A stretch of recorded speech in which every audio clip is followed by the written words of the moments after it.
VP Sara Duterte nagsalita na po mapatungkol dito sa mga paninirang ginagawa sa kanya at lalong-lalo na ho dito kay Franco Mabanta na ngayon ay viral at trending na idinidikit na naman sa mga Duterte. Kaso may mga ebidensya na lumalabas na mas close etong si Franco Mabanta kay Sandro Marcos, kay Lisa Araneta Marcos at kay Marcos Jr.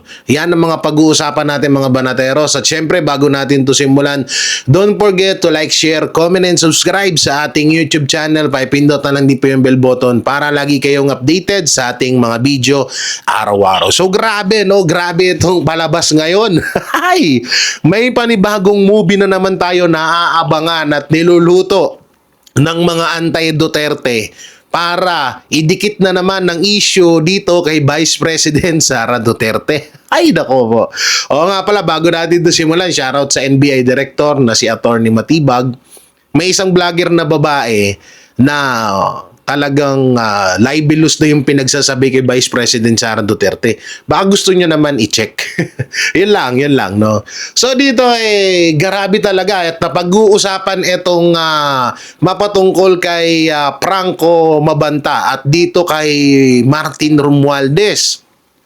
Dahil daw ito si Franco Mabanta ay bina-blackmail etong si Martin Romualdez na kapag hindi daw nagbigay ng ganitong halaga ay ilalabas daw yung mga video na mapatungkol doon sa mali-maletang pera. So ito yung katanungan ng mga netizen. So ibig sabihin totoong may nakawan kayong ginawa? Bakit ka parang natatakot na ilabas yung video na hawak ni Franco? At eto, medyo kakaiba tong palabas na to kasi nabisto agad dahil may katakataka na bakit magbabayad or bakit nagbayad etong si paano makakapaglabas ng pera si Martin Romualdez na nagkakahalaga ng 75 million pesos. Alam naman natin na naka-frozen ang mga account nito. Yan pa yung isang katakataka. 'Di ba? At about nga dyan sa naka-frozen na yan, nagsalita na nga itong si Attorney Rowena Guanzon. No, si Attorney Rowena Guanzon na yan, nakikita nyo dyan sa screen na ibabasahin nyo. O nga pala, may ilalabas tayong mga ebidensya mamaya pampatungkol kay Lisa, kay Sandro at kay Marcos Jr. So ito, basahin natin. Ito po yung post ng Ang Balita Ngayon. No, sabi dito, paano makapaglabas ng 25 million na nakamaleta? Ito ang reaksyon ni dating COMELEC at COA Commissioner Attorney Rowena Guanzon kaugnay ng kontrobersyal na 350 milyong extortion case na kinakasangkutan ng inarestong si PGMN founder na si Franco Mabanta kay dating House Speaker Martin Romualdez.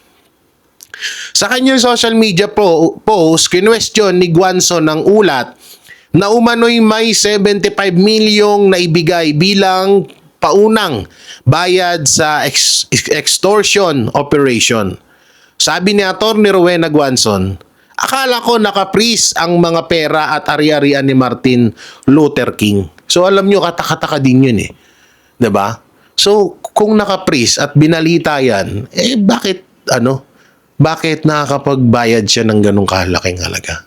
Hindi kaya totoo na yung ibang mga pera yung ibang mga pera ay pinalit sa ginto at yung iba ay nakaimbak lang sa mga bahay-bahay. Aba naku. So ito pa. Paano nakapaglabas ng 75 million na nakamali-maletang literal na mali-maletang pera? Talaga ha? Ano yun? Coins only? Kinwestiyon din ni Attorney Rowena Guanzon ang umano'y pinagmulan ng malaking halaga na pera habang hinihintay pa umano niya ang kaunang detalye ng kaso. Hindi ko pa alam ang full picture sa extortion daw dahil mamaya pa ang press con ng NBI at di pa nakakapagsalita ang mga abogado ni Franco. Namin din ni Guanzon na nagkaroon siya ng programa sa Peanut Gallery Media Network or PGMN. Ngunit iginiit niyang hindi umano siya kompromiso kay Romualdez. Nagka-program ako sa PGMN, totoo, pero never ako nakipag-compromise kay Martin Luther hanggang dulo dahil sagad sa boto ang kasamaan ng tao na yan. Igsa yan ang sabi ni Atty. Rowena Guanzon. Ngunit sa tuwing malakas na bagyo at tataas na naman ng mga tubig dahil ghost nga ang flood control project na sana ay poprotekta sa taong bayan sa baha ay maraming buhay ang nawala, mga ari-arian na pinaghirapan ng ordinaryong Pilipino ang nasira, mga alagang hayop ang mga namatay dahil sa kasamaan nila sa salapi. Sobrang daming pera pero kulang pa rin. No, so ayan po yung sinabi ni Atty. Rowena Guanzon, no? At ito pa, dumating ang naturang pahayag matapos arestuhin ng National Bureau of Investigation or NBI si Franco Mabanta ay ilan pa niyang kasamahan sa isang entrapment operation sa Pasig City. Kaugnay ng umanong tangkang pangingikil ng 350 million kay dating House Speaker Martin Romualdez. Pero dito alam nyo, palakpakan natin dito ang NBI dahil maganda ho itong ginawa nila. Pero ang katakataka lang dito, paano? 'Di ba? Sobrang tapang naman. Sobrang tapang naman nitong tawag dito ni Franco Mabanta na para i-blackmail ang pinsan ng presidente. Alam naman nating lahat, katulad na lang, halimbawa, Pangulong Duterte, Pastor Apollo Kibuloy at iba pa. 'Di ba? Halos lahat naman yan di umano isa rin sa mga utos ni Martin Romualdez yan para gipitin yung mga taong yan. Sobrang mga kilala din yan. So, grabe na ba ang kapit ni Franco Mabanta para masabing sobrang tapang niya? At in fairness, may mas matapang pa pala kay Atty. Malibag tuloy. Matibag. Di ba? Grabe, no? Oo. So marami pa dito. Ito pa, may babasahin pa tayo dito. Ito ngang sinasabi kong palabas. May panibago na namang palabas. Ito nga yung kaagad na ipinreskon ni Auntie Claire. Halatado. Wag naman sana. Ang tanga-tanga nyo naman, hindi nyo muna inantay ng mga ilang or pinag-isipan ng gusto bago nyo ilabas. Nagpa-presscon si Auntie Claire at may inilabas na mga pictures na etong si Franco Mabanta ay kasamahan daw or malapit sa mga Duterte. Kaso nabingo agad ang putang ina. Nabingo agad ang putang ina dahil, eto, babasahin natin dito rin may kita nyo dyan sa screen. Sabi dito, Claire Castro tila inugnay ang inarestong PGMN CEO at dating social media director ni BBM sa mga Duterte. Pinanindigan ni Palace Press Officer at PCSO Yusek Claire Castro ang pagpapakita niya ng mga larawan na inarestong founder na si Franco Mabanta kasama sina dating Pangulong Rodrigo Duterte at Vice President sa gitna ng kontrobersyang ng umano'y 300 million extortion case laban kay dating House Speaker Martin Romualdez. Sa isang press briefing sa Cebu nitong Miyerkules Mayo 6 or May 6, ipinakita ni Castro sa media ang mga larawan ni Mabanta habang tinatalakay ang umano'y koneksyon nito sa mga kritiko ng administrasyon. Naku po. Ayon kay Castro, dapat umanong tanungin ng publiko ang relasyon ni Mabanta sa mga personalidad na madalas bumatikos sa administrasyon. Aba, Auntie Claire, pag pinakita ko tong mga picture sa'yo, dapat pala, ikaw mismo magsabi kay Lisa, Sandro at dyan sa amo mo na si Marcos Jr. kung dapat ba namin or tatanungin namin sila kung anong koneksyon nila kay Mabanta. Mamaya, papakita ko sa inyo yan. Ito po ang tanong ninyo kung anong relasyon ni Franco Mabanta sa mga Duterte sa ad ni Castro. Kasabay nito ay giniit ni Castro na hindi umano kaibigan ni Pangulong Ferdinand Marcos Jr. si Mabanta. Diyan ka na visto, Auntie Claire. Yan ang pagkakamali mo. Ang tanga mo kasi. Naturingan na lawyer ka, ang tanga-tanga mo, hindi mo muna pinag-isipan yung sinabi mo. Oo, ano ka dito, kalso ka dito, checkmate ka dito. Hindi po siya kaibigan ni Pres Marcos, dagdag pa niya. Yan ang sinabi daw ni Auntie Claire.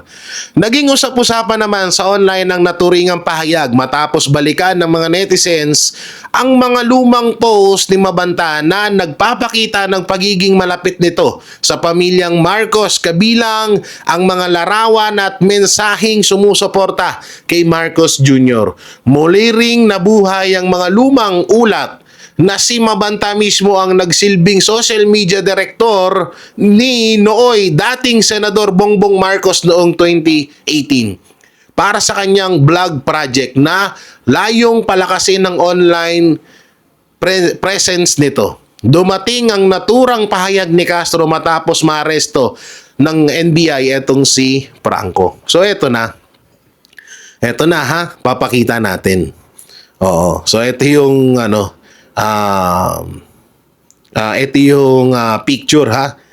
Ito yung mga picture ni So papakita natin yan sa inyo. Itong mga picture na nahalungkat natin or nakuha natin.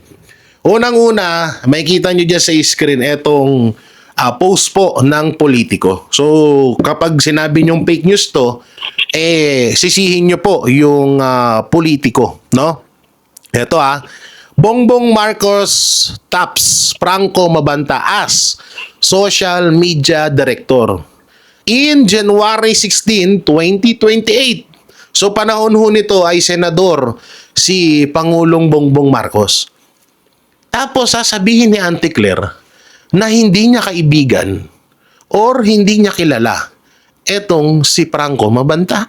Aba, hindi kaya apurahan ng paglabas mo ng mga pictures ng mga Duterte na kasama si Mabanta, iniiwasan ng palasyo na makita ng taong bayan na si BBM talaga ang tropa pits ni Franco Mabanta. Aba nako, iyan ang sinasabi ko sa'yo. At meron pa, wait, there's more. May kita rin natin ho dyan sa screen na etong si Franco Mabanta ay may post, no? So, sa Malacanang Palace. At ayan, nag-uusap sila ni Marcos Jr. At meron din po isa, etong post ni Franco Mabanta noong February 26, 2018 na may kasama siyang aso, etong si Marcos Jr. Siguro, ito yung bahay nila Marcos or tawag dito. At nakalagay pa nga dito, and she ready to us ready and as anyone has even been, no one else I'd rather see in 2022. So ibig sabihin parang about yung post nito ay about sa pagiging pagtakbo ng presidente ni Marcos Jr. sa 2022. At nakita rin natin dito sa post na kasama pa ni Franco Mabanta ang yumaong si Kuya Johnny o si Manong Johnny, si Enrile, nakasama ni Marcos Jr. at ni Mabanta at magkakasama silang tatlo na nakikita nyo dyan sa screen. So siguro hindi naman na AI yan, di ba? Oo, hindi naman na edited yan. Unang-una patay na ho ito si Enrile. Kawawa naman si Manong Johnny, palagi na lang nadadamay. Yung nagka-issue about sa stage 4 cancer ni BBM, biglang nabuhay si Manong Johnny. Ngayon nabuhay na naman ulit. Hoy, patahimikin nyo naman na yung kaluluwa ni Manong Johnny. Grabe naman na kayo.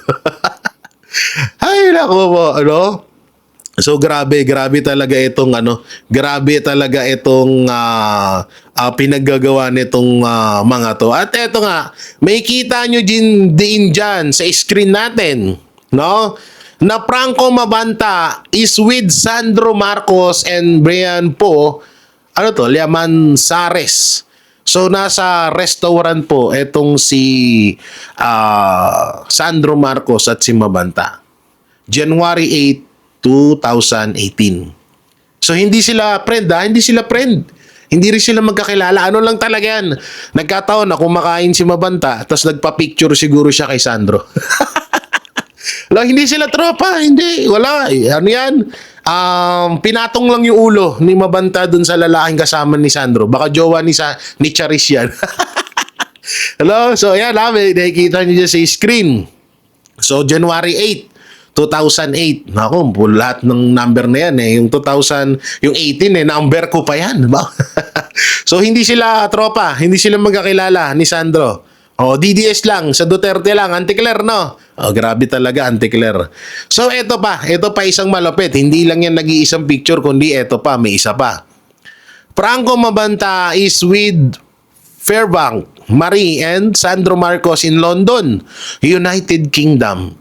March 9, 2019. So, ibig sabihin, isang taon lang yung agwat.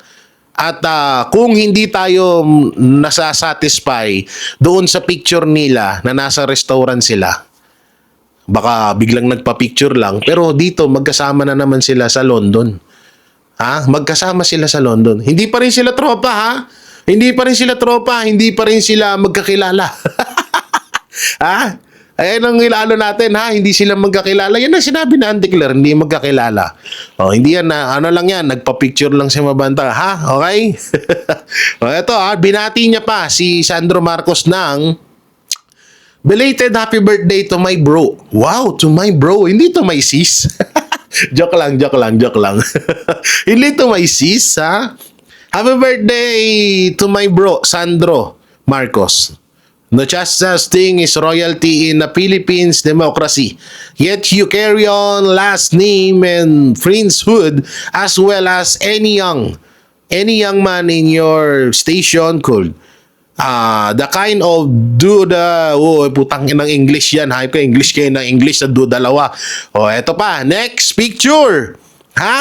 Magkasama naman si Bongbong Marcos at si Franco Mabanta. Ayan nakikita nyo dyan. At may post pa nga.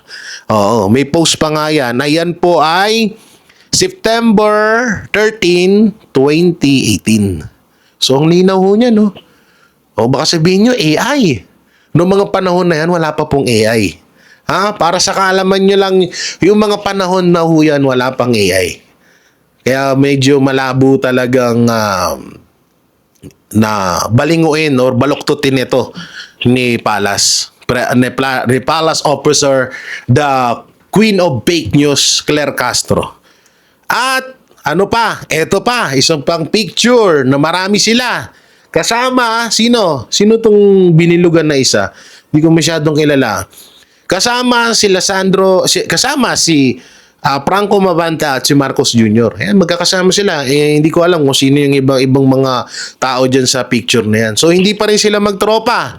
Hindi pa rin sila magkakilala, Ayan po yung lilinawin natin sa inyo. Hindi sila magkakilala, hindi sila magtropa. Lahat po, hindi. Baka namamalik mata lang po kayo. Baka malabo mata nyo. Ay, nako. So, Ito pa isang malupit na picture. Ayan, may kita nyo dyan sa screen. Nakasama ni Franco Mabanta itong 2 times undefeated disbarment Larry Gadon.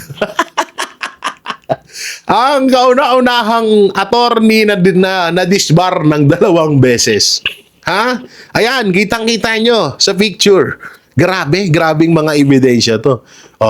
Baka sabihin nyo, hindi pa rin malinaw. Baka sabihin nyo, ano pa rin to, AI lang yan or edit lang yan.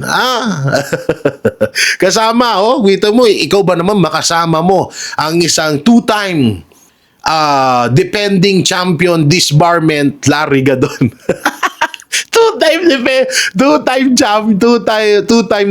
champion. Grabe, ang lakas mo, Larry Gadon. Oh, ha? Ano, Larry Gadon? Siyempre tatahimik ka niya, ano. Baka kasi madulas eh. Oh, eto, marami pa rito. Ito ang pinakamalupit. Malacanang Palace. Ngayon, kasama niya dito si Marcos Jr., Lisa Araneta Marcos, ha? At sino? Siya, si Franco Mabanta. Hindi pa rin natin may tuturing to na magkaibigan sila. Hindi pa rin matuturing siguro to na magkakilala sila. No? Tingnan mo, una-una, baka sabihin na naman mga vlogger dyan, oh, malayo sila. Hindi sila magkakatabi, malayo sa upuan. Mga gunggong. Yan ang sinasabi namin sa inyo. Bago sana kayo maglabas ng mga kwento mapatungkol dito kay Franco Mabanta, bago kayo maglabas ng kasiraan sa mga Duterte, isipin nyo, alam nyo, ang mga Duterte supporters, matatalino yan. Hindi yan basta-basta madadala nyo sa mga sabi-sabi nyo. Ngayon, alam na natin kung bakit inilabas agad ni Auntie Claire etong picture ng mga Duterte na kasama si Franco is dahil una-una, ididikit na naman nila sa isyung ito si BP Sara Duterte. Napapalabasin nila na etong si BP Sara Duterte ang nag-uutos kay Franco Mabanta. Pwede nilang gawin yon. At isa pa, pwede rin nilang gawin na pagmuka, kung sakaling mang nag-aaway-away naman na talaga, etong si Marcos Jr. at si Romualdez, kung sakaling nag-aaway-away naman na talaga sila, pwede na lang ipamuka kay Romualdez na si BP Sara ang nag-uutos kay Franco Mabanta. Pwede rin na ipakita nila sa taong bayan na si BP Sara ang nag-uutos at hindi si Bongbong Marcos. Dahil ba usapan, nag-aaway sila. So, ganyang kalupit. Ganyang kalupit mag-fake news. Ang fake news queen ng Pilipinas na si Claire Castro. So, ibig sabihin, wait lang.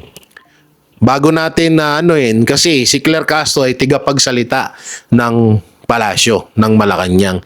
So, dapat ba naming isipin na kaya ka nagpe-fake news is dahil utos ng presidente? Kasi hindi mo naman vlog yan eh. Kasi doon sa vlog mo, pwede mong sabihin na, ay, vlog ko yun. Labas yun sa trabaho ko. Pwedeng ganun, di ba? Pwedeng mangyari yun. Pero dito, sa isyong ito, na mismong isang press con ka nagsalita, sa isang press con ka gumawa ng fake news, may tuturing namin na utos sa'yo yan ni Marcos Jr. na mag-fake news ka para mailihis ang kwento sa kanila. Para pagmukain sa taong bayan na inuutusan ni BP Sara si Franco Mabanta. Ganun ba? Aba, lupit mo ha. Iba ka rin ha. Oo, iba din ang karakas mo talaga, Auntie Claire. Oo, sobrang Ito hindi namin to tawag dito, hindi namin to ginawa-gawa. So totoosin may post ka dito. At ang malapit dito, may video ka pa, 'di ba? May video ka pa na nagyayakapan pa kayo ni Marcos Jr. Pakita ko lang ha. Baka sabihin nyo, AI na naman to. O eto, ayan o. Ayan, ha? Kitang-kita. With sounds pa yan. Niyakap mo si Lisa, niyakap mo si BBM. Hindi yan scripted. Birthday pala. Birthday pala ito ni Franco Mabanta. So kung hindi kayo magtropa at hindi kayo magkakilala, bakit siya yumakap sa'yo? Bading ka ba, Marcos? So ibig sabihin, Marcos, totoo yung bali-balita dating nagpapatumbong ka? Ako'y nagtatanong lang ha, huwag niyo masamain. 'Di ba? So ang daming ang daming katibayan. 'Di ba? Ito pa isa. Ito pa yung video na sinabi mo na interview ni Auntie Claire kasi baka mamaya ang gawin na naman po, no? Ang gawin na naman po ni Auntie Claire ay ibaling na naman or tanggihan na naman. Baka sabihin na pag sinabing dikit, ibig sabihin nun, stop. Baka gano'n na naman yung ipamukha sa atin netong ni Auntie Claire. So ito nga yung video, no, mga banateros, mga kabiyaya. Ito yung video na kung saan ay tawag dito, na kung saan po ay talagang sinabi ni Auntie Claire. Ito po, hindi po AI ito, baka mamaya itanggi niya ulit to. Ang relasyon niya sa mga Duterte.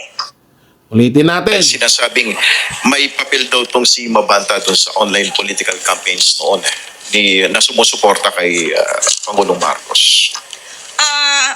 Hindi po siya kaibigan ng Pangulo, pero siguro mas nanaisin ko po kung ito po ang inyong itatanong dahil ito po ay mismong pinost ni Franco Mabanta. Baka ito po ang itanong nyo kung ano po ang relasyon niya sa mga Duterte. Nandiyan pa nga po si Harry Roque. Wait a minute. Eto. Ngayon, Auntie Claire, ang pinagbasihan mo dyan sa mga sinasabi mo ay doon sa post ni Franco Mabanta. Paano naman yung picture ni Marcos, Lisa at Sandro? Doon din namin kinuha sa post ni Franco Mabanta. So, ano masasabi mo dyan? Hindi ka kasi nag-iisip na punyita ka. Puro ka lang kasi kuda. Yan yung sinasabi ko sa'yo. Puro ka kuda, din mo ginagamitan ng utak. Tsaka ito, walang problema sa amin. No? Walang problema sa amin kung may picture man si Pangulong Duterte at si BP Sara Duterte kay Franco Mabanta. Normal na yun. Normal na yun sa mga Duterte. Ibig sabihin, may picture kami ni Pangulong Duterte. So, ibig sabihin, pag may kaso ako, damay si Pangulong Duterte, ganon. Isang katarantaduhan yun. Ngayon, kaya lang naman namin dinedebang or binabaray ang pinagsasabi mong hinayupa ka. Kasi pinamumukha mo sa amin na si Franco Mabanta ay hawak ng mga Duterte. Kaya namin dinedebang at pinapakita namin yung mga picture ngayon. Kasi nga, para isampal sa'yo na kung hawak ng mga Duterte etong si Franco Mabanta, paano pa ang mga Marcos? Tangina mo ka. Di ba? Isaksak mo yan sa kokote mo, Auntie Claire. Sabi mo, baka pwede nyong i-check, pwede nyong tanungin. Di ba? Bakit may picture si BP Sara at Pangulong Duterte kay Franco Mabanta? Syempre, kung ikaw may karapatan kang magtanong na hinayupa ka, may karapatan din kami. Di ba? Ngayon, tinatanong namin kayo. Bakit may picture ang Marcos family or etong first family sa kay Franco Mabanta? At ano na namang tactic yung pinaggagawa mo, Auntie Claire?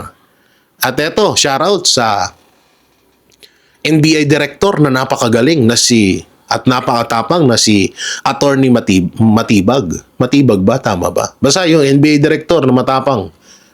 Baka pwede nyo naman pong aksyonan etong ka-fake newsan na inilalabas ni Auntie Claire. Kasi obvious na obvious pong fake news. Alam nyo kung bakit? Kinuha niya yung post doon sa post ni Franco Mabanta. At sinabi niya agad kahit wala pa siyang sapat na ebidensya, pinapamukha niya po sa mga Pilipino at lalo po isa po siyang palas, USEC, 'di ba? Isa siyang USEC ng Malacanang na dapat ay hindi po isa po siya sa i-encourage sa mga Pilipino na iwasan ng fake news, pero siya po ang nag-i-encourage na mag-fake news ang mga Pilipino or maniwala sa ka-fake newsan niya. So baka naman po pwedeng imbestigahan nyo tong si Auntie Claire, 'di ba? Etong NBI director na si Matibag. Grabe, no? So talagang may panibago na naman kayong At ito pa nga, dito pa tayo nagtataka na bakit nakapagbigay ng 75 million or paano nakapaglabas ng 75 million etong si Martin Romualdez naka-freeze ang account niya. Sobrang linaw ho ngayon mga banateros dahil dito sa kapalpakan na ginawa nila. Sobrang linaw po ngayon na talagang palabas lang din pala ang awayan ni Martin Romualdez at Marcos Jr. Pati yung kaso na sinasabi ni Boying Remulla na kakasuhan niya ng plunder, etong si Martin Romualdez. Talagang tama po ang hinala natin at hinala ng lahat. Napalabas lang ang awayan para idiin na naman nila or may ididiin silang panibagong tao para lang pagmukain sa atin na umaaksyon sila at wala silang kinikilingan or pinapanigan. Na alam naman natin na bandang huli, ididiin nila si Senator Chis Escudero dahil dito sa isyong to. Dahil nga si Senator Chis Escudero hindi sinunod ang kagustuhan nilang i-impeach si Vice President Sara Duterte. At ngayon, alam din naman po natin, 'di ba, na mayroong nangyayaring pag-aaklas or kudita sa loob ng Senado na pwedeng mapalitan anytime si Senator Soto bilang Senate President at baka maging Senate President ulit etong si Senator Chis Escudero. So ibig sabihin, andun na po sa punto na kaya pala idinidiin si Senator Chis Escudero ngayon, una-una para takutin siya at para sumunod siya sa kagustuhan ng mga anti-Duterte na i-impeach siya kung sakaling mapalitan niya si Soto bilang Senate President ulit. So grabe, no? At dahil nga dyan, etong si Vice President Sara Duterte ay nagsalita na. Mapatungkol nga ho dito sa mga paninirang ginagawa sa kanya at dito ngayon sa bagong issue, mapatungkol kay Franco Mabanta. So para lubos nyo pong maunawaan, ito po at ating panoorin. Kasi sa politika, ganyan talaga yan, no?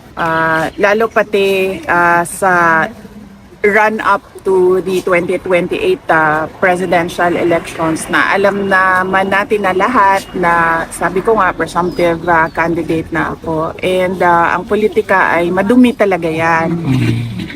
Sabi nga ni PRD noon, paulit-ulit yan na sa Davao City. Sabi niya, ang style ng karamihan o maraming mga politiko ay you paint your enemy black so that you appear white. So that pag mukha siyang madumi, mukha kang malinis kahit hindi naman totoo ikaw na malinis. No? So yan yun, una, madumi talaga ang politika. Pangalawa, kailangan maging kailangan matuto mag-discern ang mga Pilipino sa mga nakikita nila sa social media, particularly because pwedeng ma-manipulate ang information na lumalabas sa social media. Tulad na nga ng mga troll farms na naririnig ninyo, totoo yun, yung mga troll farms, no, na meron talagang negosyo na. Ma'am, how are you today? I'm okay. Thank you very much for asking. How are you today? I'm fine, ma'am, especially looking at the future President of the Republic of the Philippines. VP Inday. Wala yung impeachment. VP Inday, the burning question is, how's the former President Rodrigo Roa Duterte? He's okay.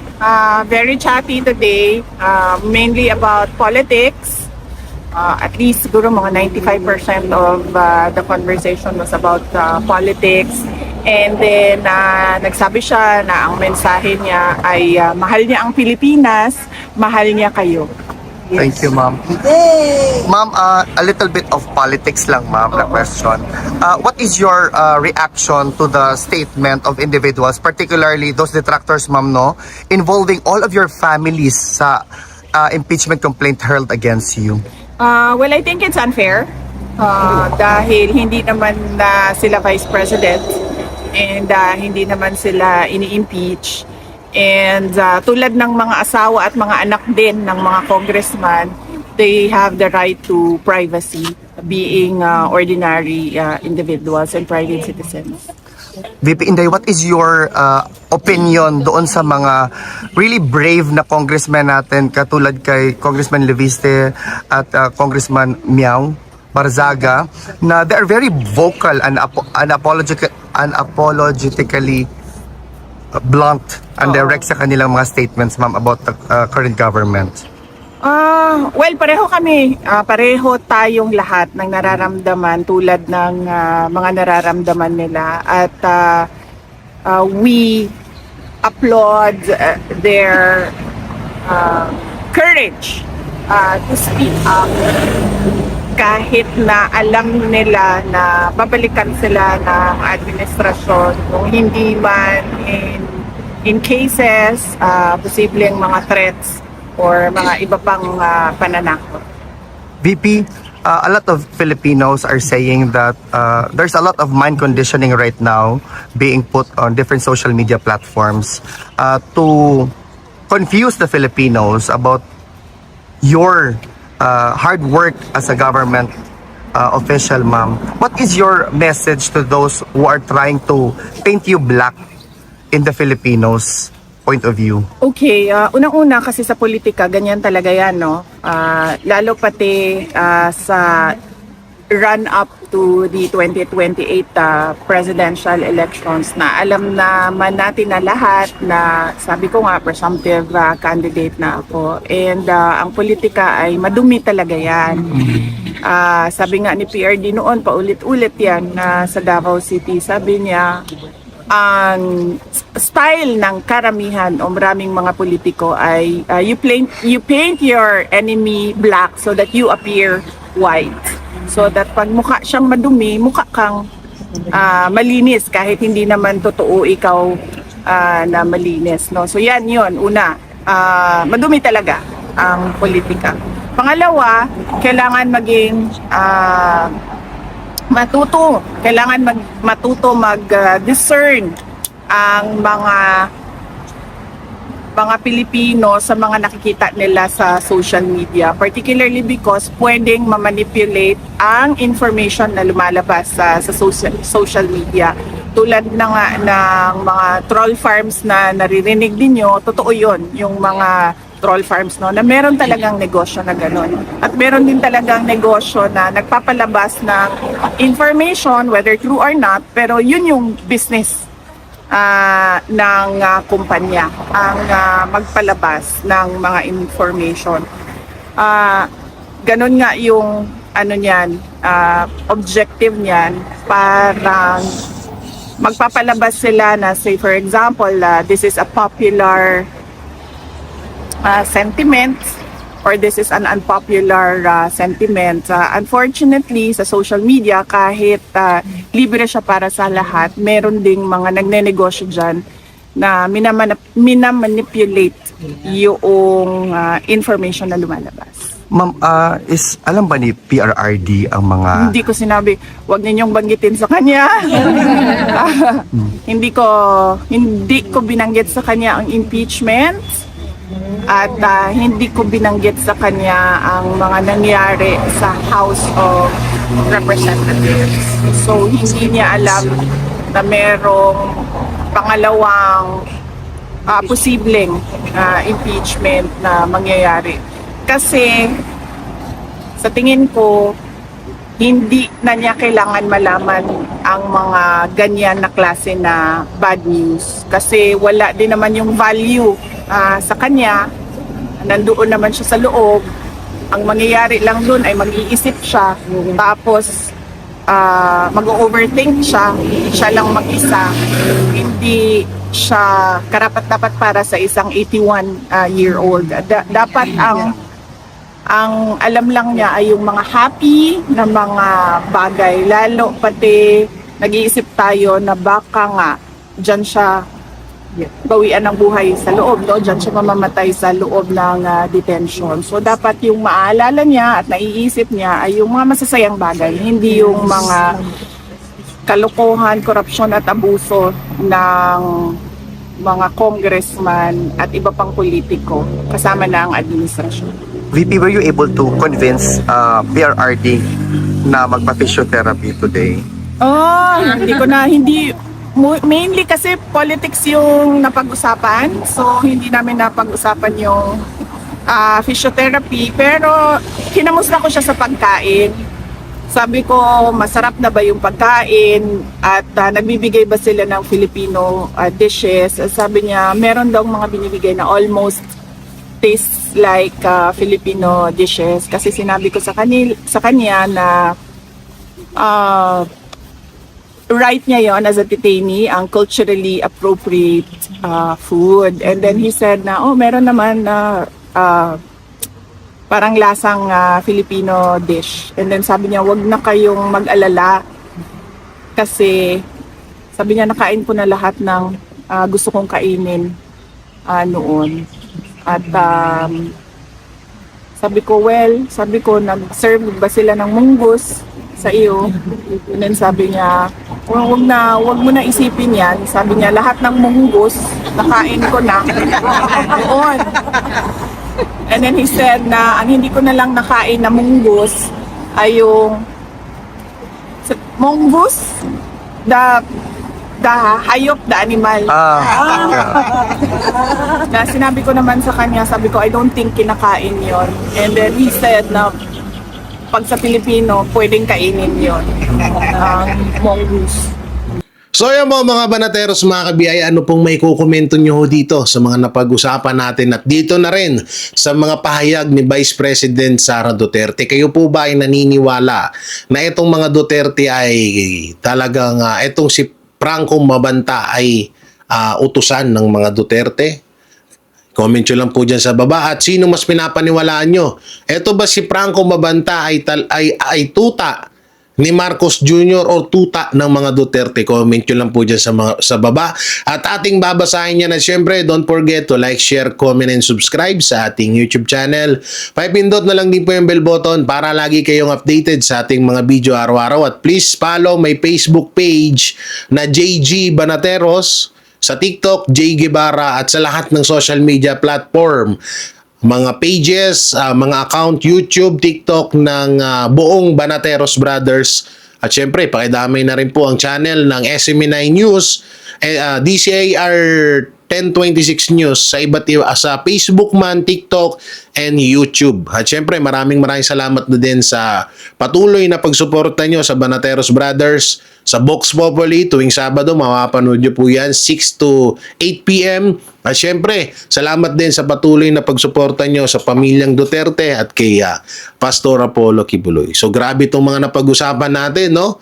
Talagang may panibagong diversional tactic na naman sila laban sa mga Duterte, pero hindi tayo aatras at hindi tayo titigil at susuko para labanan ng mga ka-fake news nila laban sa mga Duterte, dahil alam naman ho natin na ang mga Duterte na lang po talaga ang tanging pag-asa ng Pilipinas para sa pagbabago, sa tunay na pagbabago dahil dito sa mga buayang to, mga kawatan. So yun, ingat po kayo palagi. God bless and peace and bye-bye. Yan ang Banateros, walang inuurungan. Pag tama palakpakan, pag mali ay babanatan. Yan ang Banateros, boses ng ordinaryong Pilipino. Banateros ay walang makakaawan, walang inuurungan. Banateros.